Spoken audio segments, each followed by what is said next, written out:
Lotus music हर पल हर घड़ी आपके साथ। Subscribe now and press the bell icon.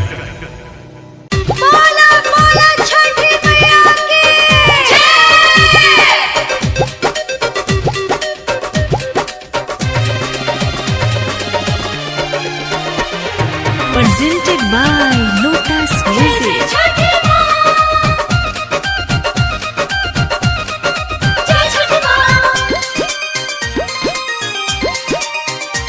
तनी पूछो त बाड़ी नहैले कि ना, बड़ी पूजा के तैयारी कैले कि ना। ओ तनी पूछो त बाड़ी नहैले कि ना, बड़ी पूजा के तैयारी कैले कि ना।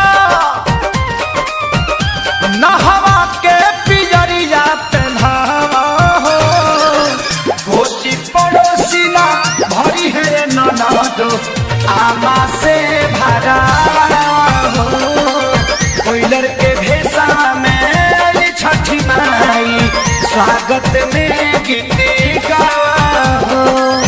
कोसी पड़ोसी ना भरी है ननदो आमा से भरा हो। कोयलर के भेसा में छठी माई स्वागत में गीत गावा हो। जय छठी माँ, जय छठी माँ।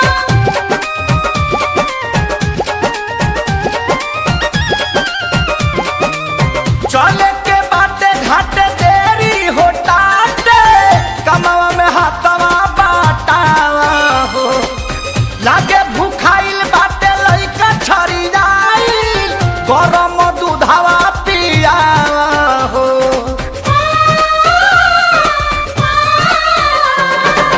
चले के बाटे घाटे देरी होटाटे, कमावा में हाथवा बाटावा हो। लागे भूखाइल बाटे लइका छरियाइल, गरम दूधवा पियावा हो। जय छठी माँ। आज तनिको न तू महटिया हो, कोसी पड़ोसी ना भरी है ननदो आमा से भरा हो। कोयलर के भेसा में छठी माई स्वागत में गीत गावा हो। कोसी पड़ोसी ना भरी है ननदो आमा से भरा हो। कोयलर के भेसा में छठी माई स्वागत में गीत गावा हो। Presented by Lotus Music. जय छठी माँ। देवरु से कह माथे दौरा उठावा, बांधी के माथे पागरिया हो।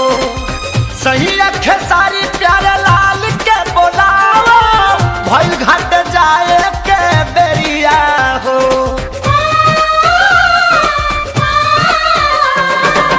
देवरु से कह माथे दौरा उठावा, बांधी के माथे पागरिया हो। सही अखे सारी प्यारे लाल के बोलावा, भइल घाट जाए के बेरिया हो। जय छठी माँ। बावन पंडा के नेवता पे ठावो हो, कोसी पड़ोसी ना भरी है ननदो आमा से भरा हो।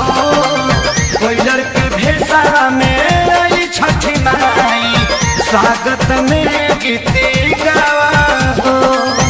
कोसी पड़ोसी ना भरी है ननदो आमा से भरा हो। कोयलर के भेसा में छठी माई स्वागत में गीत गावा हो। ओ तनी पूछ